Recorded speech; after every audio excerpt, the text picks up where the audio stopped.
Ikaze cyane nk'ibisanzwe komeza kugubwa neza kandi ugira ibihe byiza nk'ibisanzwe rero kuri The Fina Topic dusobanura amazina ndetse n'ibindi biganiro bigiye bitandukanye.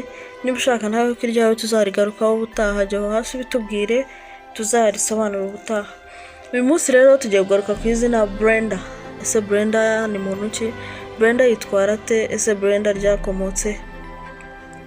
Brenda ni izina ry'icyongereza risobanuye icumu. Ni izina ryitwa n'abantu benshi cyane muri UK cyangwa se mu Bwongereza. Brenda ni umuntu ukunda ubwigenge haba mu marangamutima ye ndetse no mu bundi buzima busanzwe. Brenda arizera cyane ndetse araniyizera cyane.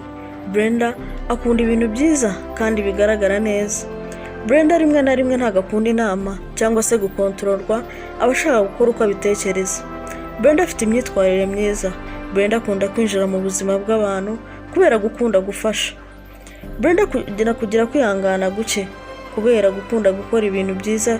Brenda bimusaba ingufu nyinshi. Brenda yita ku nshuti ze n'umuryango we cyane. Brenda akundwa n'inshuti kandi akundwa na benshi. Akoresha ukuri kandi agerageza gufasha umuntu mu gihe abimukeneye. Uwo nguwo yari Brenda twavugagaho. Niba nawe ushaka ko tugusobanurira jya hasi tubwire. Wakoze kubana natwe kuri The Fina Topic. Komeze kugira ibihe byiza. Imana ibane nawe.